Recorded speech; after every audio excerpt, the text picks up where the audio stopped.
ito ang bagong simula. Simula ng simula, bakit walang natatapos? Atras sa panty, lagi pudpud ng swelas ng sapatos. Ilang beses na nga ako, ilang beses na ba ako? Ba't di natin subukan at tulungan at umako? Bumahagi sa bigat na matagal na nating pasan. Pag tayo'y nagsama-sama, lahat ay malalampasan. May mas maayos na bukas para sa ating mga anak. Ang unang hakbang ay piliin ang tamang nakatatak na pangalan sa balota. Huwag na tayong magpauto, na sa atin ang kapangyarihan. Pag tayo ang kumibo, nanggigigil mong itigil ang pagsisi sa sutil na nasa pwestong di ka nakilala. Kapag siningil sa lahat ng kanyang pangakong patagal ng patagal, kung di tayo kumbinsido, wag na natin ihalal. Dahil sa dulo, bawal ang kakamot-kamot sa katanungan. Harap-harap ang iabot, sinong pinili? Pag ang tinta ay humalik sa daliling siyang ginamit at nagturo, ang nawala ay maibalik. Dapat tama sa isip at sa salita, dapat tama, lalong-lalo na sa gawa. dapat Sama-sama tama, natin itama ang mali, ng ang bayan natin makabangon muli. dapat tama, Sa isip at sa salita, dapat tama, lalong-lalo na sa gawa.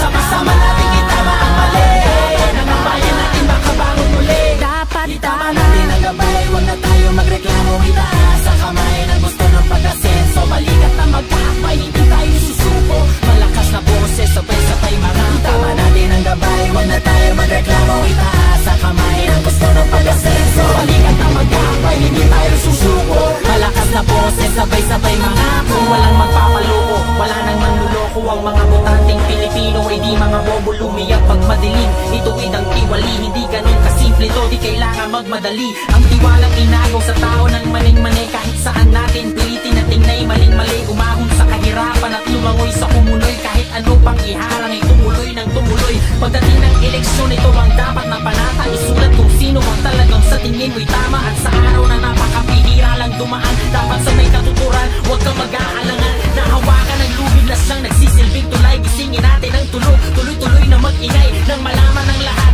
sumigaw sabay-sabay. Kinabukasan ng bayan ay nasa ating mga kamay. Sa dulo, bawal ang kakamot-kamot sa katanungan.